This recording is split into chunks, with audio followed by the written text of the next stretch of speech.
सबसे पहले हम लोग बात करेंगे सिद्ध साहित्य।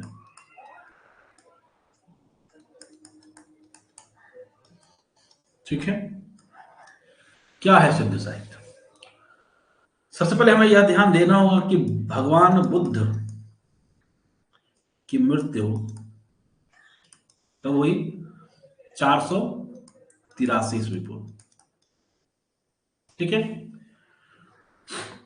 बुद्ध की मृत्यु के पश्चात अनेक बौद्ध संगीति होती थी, यानी बौद्ध धर्म की एक प्रकार की धार्मिक मीटिंग होती थी। तो धार्मिक मीटिंग के क्रम में जब पहली शताब्दी जब आई, पहली शती में जो बौद्ध धर्म था उसको दो भागों में विभाजित कर दिया गया। क्या? एक हीनयान, दूसरा महायान। हीनयान जिसमें नियम कठोर थे, सन्यासी जो थे वो जो सन्यासी थे, देखना तो सन्यासी लगता है शुद्ध लिखा क्या? एक मिनट,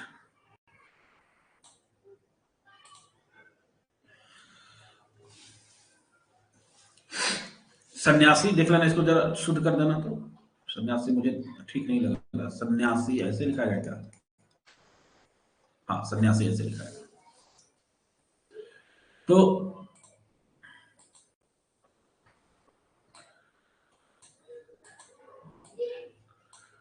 इसको मैं काट दे रहा हूं, इसको हटाऊंगा तो पूरा हट जाएगा। तो ये जो सन्यासी, इसके अंतर्गत कौन आते थे? तो सन्यासी आते थे, वैरागी आते थे। ठीक है, महायान क्या था? गृहस्थ के लिए,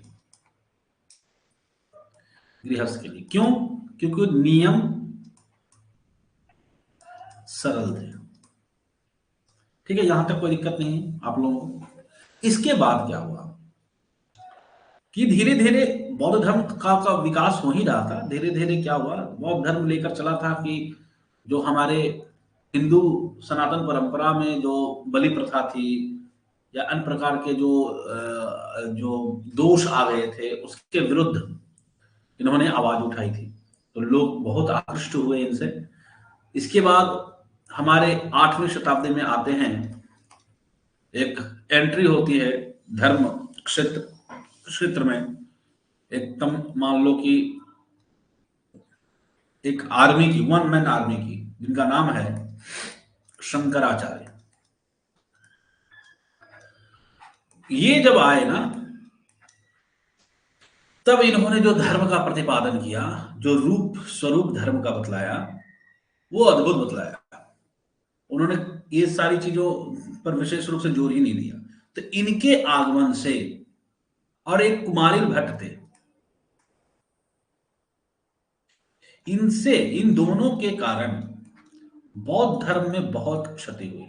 बौद्ध धर्म में क्षति हुई। ठीक है, इनके आने के कारण। और यही वजह है कि इसी समय के आसपास आता है वो वेनसांग, इससे पहले ही आता है। तो वो दक्षिण भारत जब जाता है, दक्षिण भारत जब जाता है तो बहुत चिंतित होता है। ठीक है, बहुत चिंतित होता है कि बौद्ध धर्म की स्थिति बहुत दयनीय है। ठीक है, अब बात यह है कि जब हमारे धर्म में, यानी बौद्ध धर्म में, महायान जब अपना स्वरूप लिए उठाया, महायान जब अपना स्वरूप बनाता है, तो उससे दिक्कत क्या होती है? तो उससे दिक्कत ये हुई, उससे दिक्कत क्या होती है? तो महायान में जब चूंकि गृहस्थ लोगों का यह धर्म हो गया, तो जब गृहस्थ लोगों का यह धर्म हो गया महायान, महायान क्या हो गया? गृहस्थों का। ठीक है, गृहस्थ का यह केंद्र बन गया। तो इसमें जब गृहस्थ का केंद्र बनेगा तो गृहस्थ में तो संख्या सबसे सर्वाधिक है।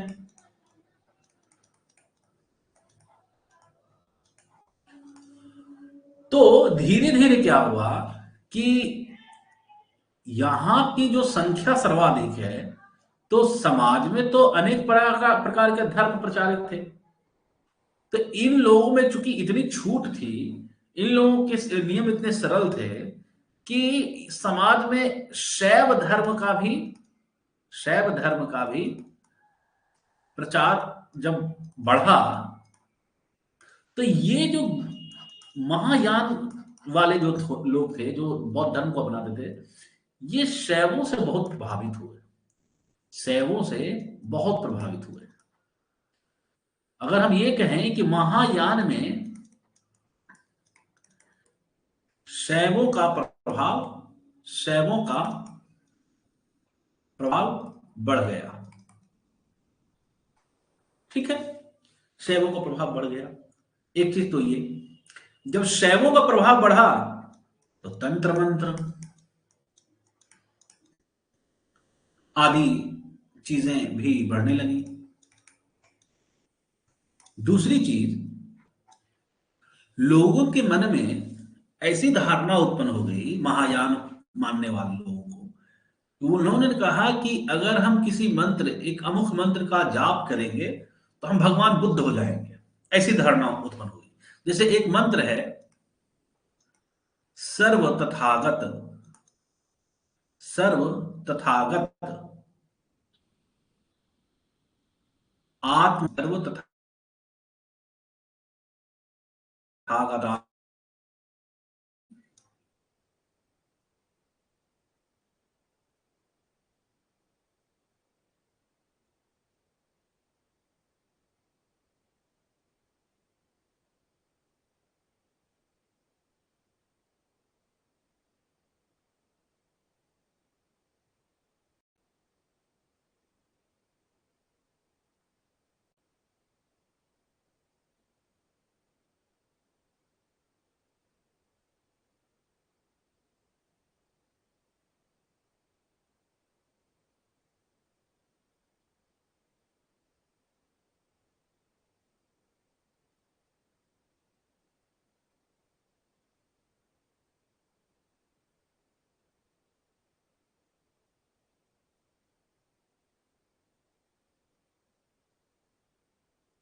जो वज्रयानी है वही क्या है, सिद्ध है, ठीक है। यानी किसको कहते हैं, मंत्रों की सिद्धि चाहने वाले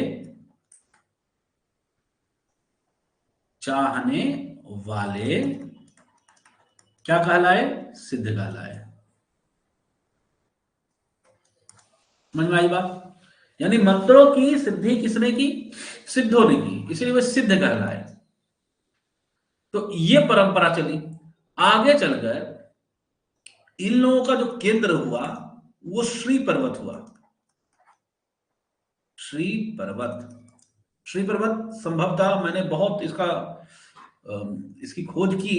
लोगों को, कुछ लोग लद्दाख बोलते हैं, कुछ लोग ये बोलते हैं, लेकिन मुझे जहां तक लग रहा है ये श्री पर्वत आंध्र प्रदेश के आसपास है, आंध्र प्रदेश के आसपास है, ऐसा मेरी धारणा। हालांकि ये धारणा गलत भी हो सकती है, तो इसे ध्यान रखिएगा, ठीक है।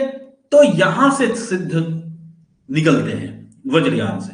तो ये बौद्ध धर्म की ही एक विकृत शाखा, वज्रयान के अंतर्गत बहुत सारे लोग इसमें इसको मानने वाले पैदा हुए, और उन्हें ही जो मंत्रों की सिद्धि करते थे उन्हें क्या कहते थे, सिद्ध कहते थे, ठीक है। यहां तक किसी को कोई दिक्कत नहीं होनी चाहिए।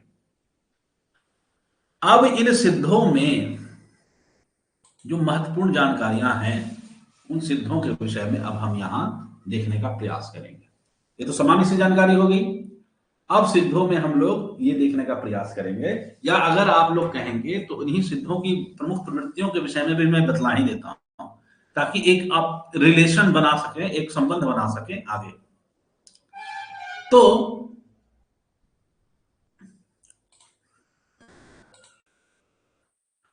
तो आप लोगों ने ये यहां तक तो देख लिया कि सिद्ध जो थे, वो हमारे जो सिद्ध थे वे क्या थे? वज्रयानी शाखा से संबंध रखते थे। दूसरी चीज हम लोगों ने क्या जाना कि मंत्रों की ये सिद्धि करते थे, इसलिए ये सिद्ध कहलाए। दो चीजें तो हम लोगों ने देख ली। बौद्ध धर्म किस तरह से विकृत हुआ, यह भी हम लोगों ने देख लिया। अब आगे आते हैं कि इनकी प्रमुख प्रवृत्तियां क्या थी। ठीक है, तो पहली चीज तो ये कि ये शास्त्रीय पक्ष इनका जो था ये गौण था, और साधना पक्ष जो इनका था वह क्या था?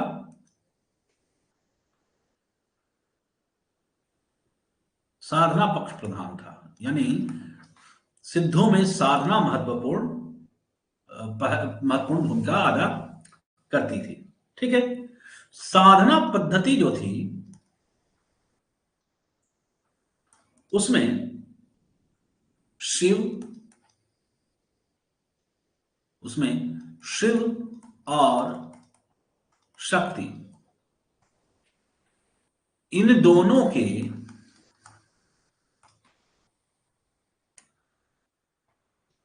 आलिंगनबद्ध, ठीक है, या इसको कहते हैं युग नद्धता। ठीक है, आलिंगनबद्ध और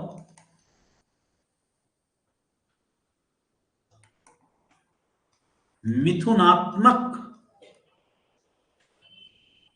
व्याख्या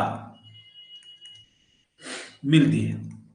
ठीक है, साधना पद्धति में क्या मिलता है?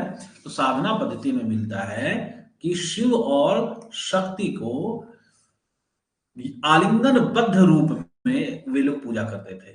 मिथुनात्मक का मतलब क्या हुआ? मिथुनात्मक का मतलब हुआ कि सेक्सुअल।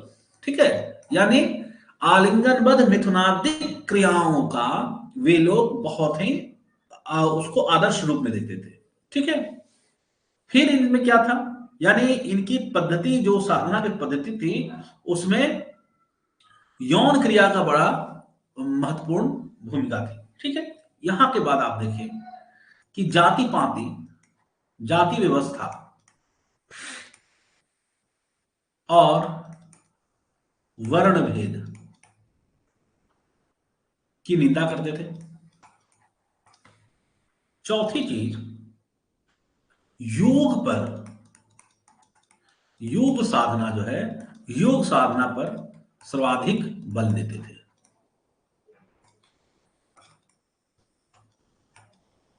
ठीक है,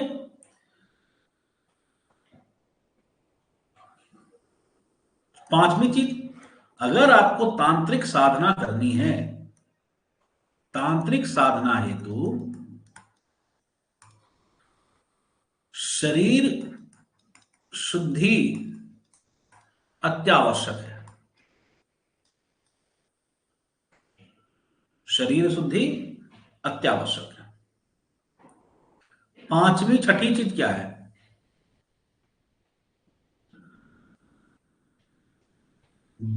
दो चीजें इन्होंने कही, ब्रह्मांड में शिव और शक्ति, शिव और शक्ति है, और तथा उसी प्रकार शरीर में सहस्त्रार और कुंडलिनी है, और इनका मिलन ही योग की चरम सीमा है। क्या इन्होंने बात कही जो समझो? इन्होंने कहा कि पूरा ब्रह्मांड अगर हम बोले, पूरा ब्रह्मांड अगर हम बोले, तो उसमें शिव है, उसके आदि, और शक्ति।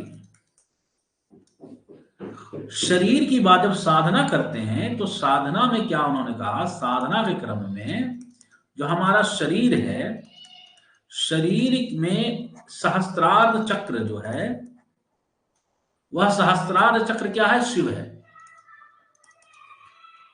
और कुंडलिनी जो है वो क्या है, शक्ति है। तो कुंडलिनी अर्थात शक्ति का जब मिलन सहस्त्रार्ध अर्थात शिव से हो जाता है तो वही परम तत्व की प्राप्ति हो जाती है।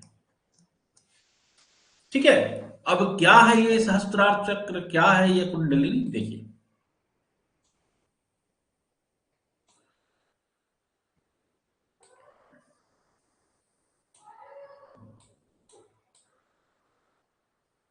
ठीक है, क्या है सहस्त्रार्ध चक्र,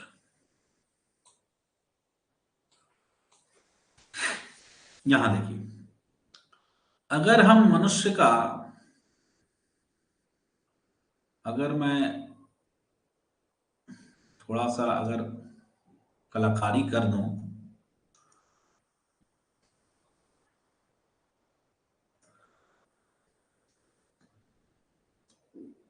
हालांकि मुझे वो तस्वीर ज्यादा अच्छी बनाने नहीं आती है, फिर भी मैं एक तस्वीर बना रहा हूं। आप ये मान के चलना कि ये मनुष्य का, मान लो कि ही ये सिर है, ठीक है, ये मनुष्य का सिर है और ये बाजू है, बाह, जो कंधे से निकलकर बाह निकलता है वो, और ये पीठ है।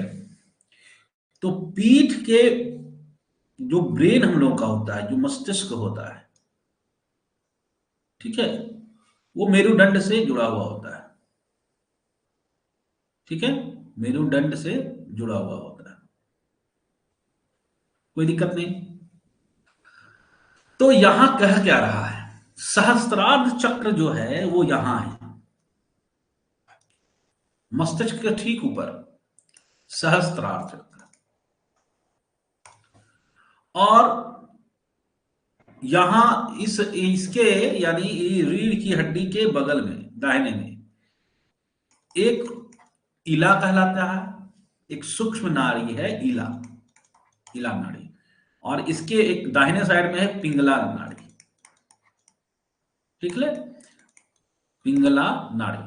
और इस जो रीढ़ की हड्डी, जो मेरुदंड है, इसके ठीक अंदर एक सूक्ष्म नाड़ी कहलाती है, वह है सुषुम्ना नाड़ी।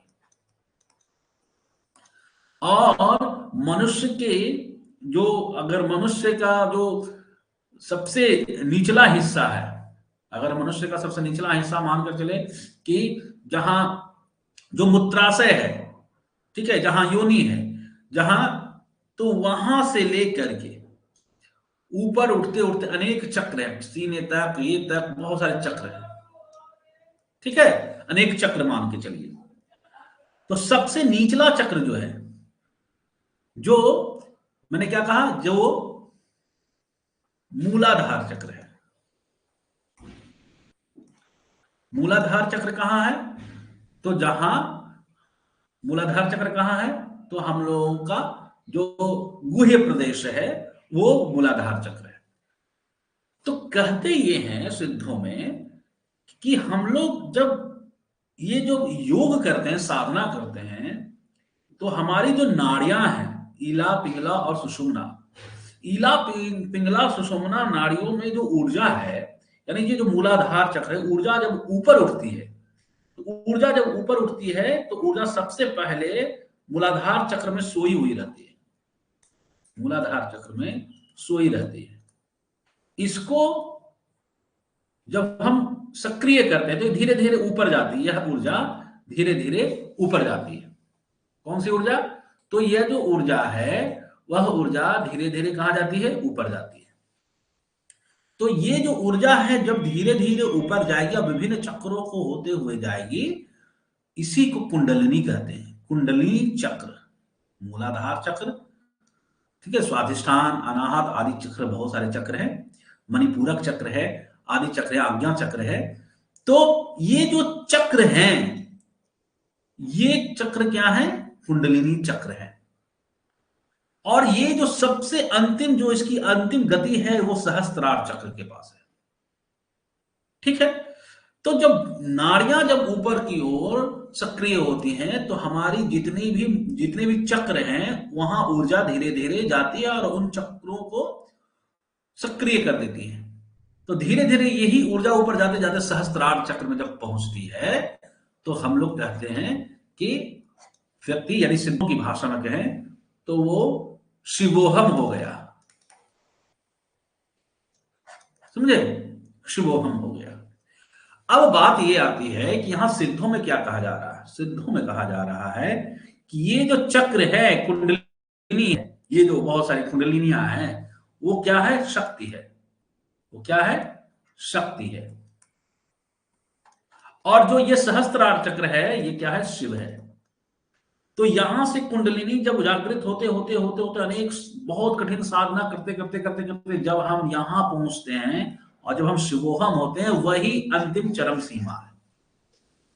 तो इसी इसी इसी को कहते हैं सिद्धों में साधना।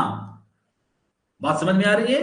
अगर आप शुक्ल की पंक्तियों में देखेंगे तो आपको एक पंक्ति आ गई, गंगा और यमुना बीच बहाई रे भाई, कहते हैं ना। तो वो गंगा यमुना क्या है? इला और पिंगला के बीच में जो सुषुम्ना नाड़ी जो ऊर्जा जा रही है, वही तो है।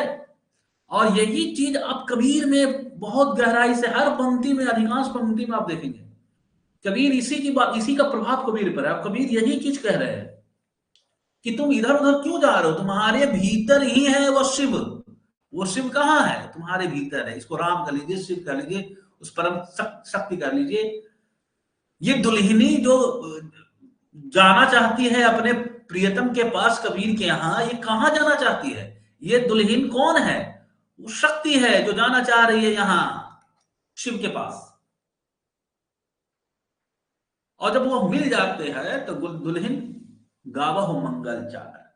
ठीक है। तो आदि आदि चीजें जो भी है, तो सिद्धों में ये ही परंपरा रही है। आप कबीर छोड़ दीजिए, कबीर जब आएगा तो हम लोग देखेंगे। सिद्धों में क्या बात आई कि उन्होंने कहा कि ये जो नाड़ियां है वो शक्ति है, सहस्त्रार चक्र क्या है? शिव है। और इन दोनों का मिलन ही साधना का परम लक्ष्य है। ठीक है, यहां तक बात समझ में आ गई। तो ये जो मिथुनादिक क्रिया है, जो हम लोग उसमें बतलाया जाता है सिद्धों में, जो मिथुनादिक क्रिया है, जो सेक्सुअल जो पोस्चर जो दिखलाई पड़ता है सिद्धों में, वो क्या है? सांकेतिक है।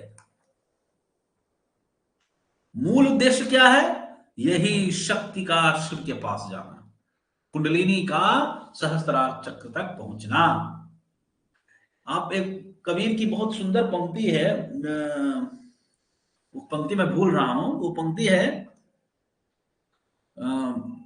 भीजे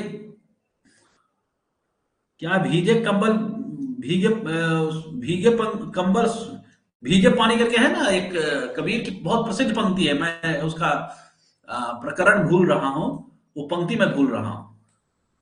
किसी को पंक्ति वो याद है? किसी को वो पंक्ति याद है कबीर की, जो इसमें कहते हैं कि भाई कंबल नहीं भीग रहा है?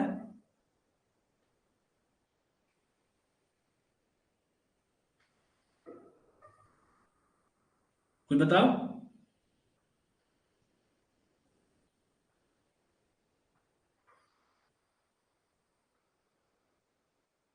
बरसे कंबल भीगे पानी।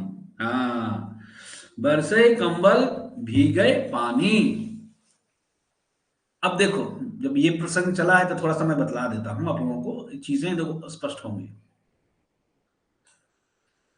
कबीर ने कहा कि बरसे कंबल और भीगे पानी, बिल्कुल उल्टी बात कही है कि नहीं?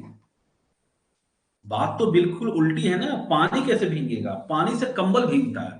यहां कंबल बरस रहा है, उलटबासी बात कही गई ना। बरस क्या रहा है? कंबल। और भीग क्या रहा है?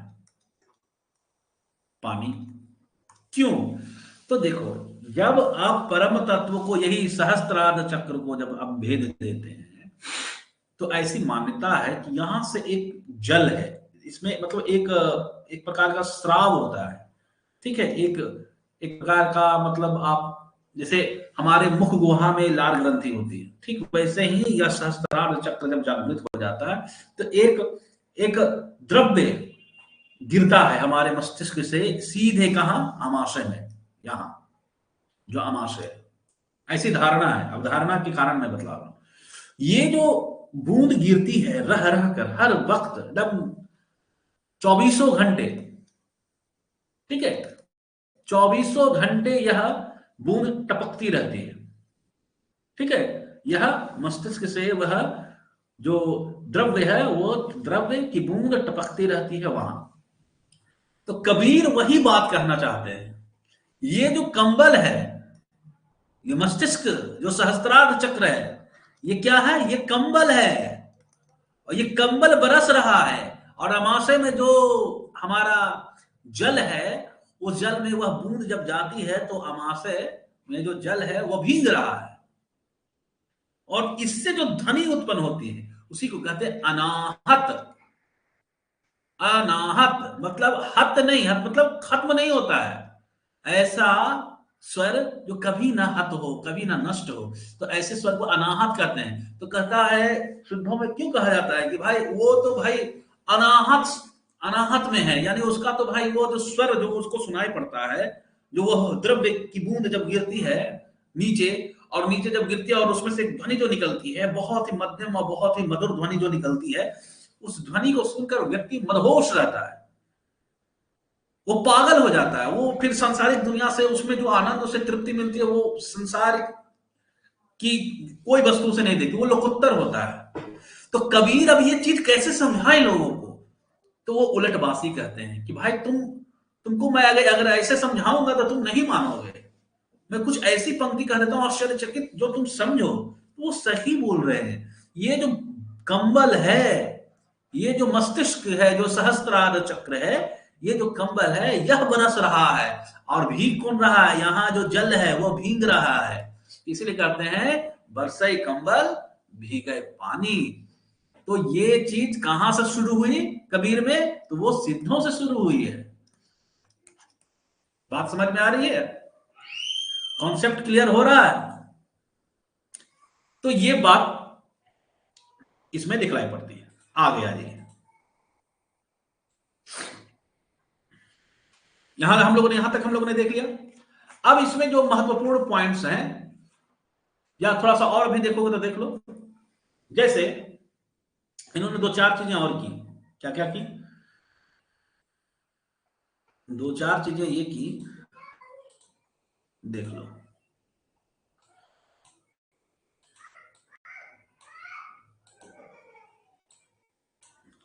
अब क्या हुआ, अब हुआ ये, इन्होंने यानी सिद्धों ने वैदिक जो देवी देवता हैं, वैदिक देवताओं की निंदा की, वैदिक देवताओं की निंदा की, ठीक है। दूसरा, लोक देवताओं की स्तुति की, मतलब उसकी उनकी प्रतिष्ठा की, स्तुति की। इन्होंने कहा कि भैया हमको मोक्ष नहीं चाहिए, मोक्ष की प्राप्ति का लक्ष्य नहीं था, जो मृत्यु के बाद मोक्ष मिलता है वो नहीं चाहिए इनको, जीवन में जीवन रहते हुए सिद्धि प्राप्त करना,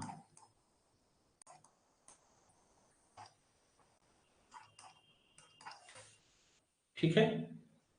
चमत्कार प्रदर्शन इनमें था, ये चमत्कार प्रदर्शन करते थे, और सिद्धियों के लिए बीजाक्षर का प्रयोग करते थे। बीजाक्षर का मतलब जैसे हम लोग पढ़ते हैं ना,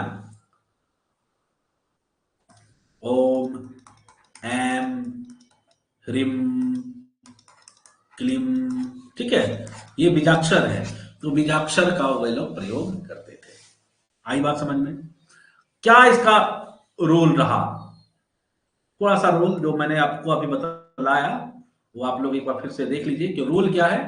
तो रोल यही है। क्या रोल है? तो रोल उनका यही है। रोल क्या है? तो पूर्व मध्यकाल यानी संत परंपरा और रीति परंपरा, उत्तर मध्यकाल, ठीक है, में गोपी लीला और अभिसार, गोपी लीला अभिसार का वर्णन मिलता है। मिलता है।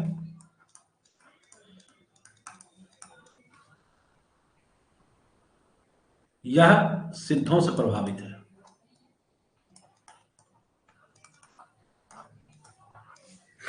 और दूसरी चीज, जो सिद्धों में संधा भाषा है जिसका आप अभी विचार करेंगे, संधा भाषा वह क्या है? कबीर की उलटवासी, कबीर की उलटवासी। ठीक है, ये सिद्धों का प्रभाव है। बात समझ में आ गई? अब आ जाओ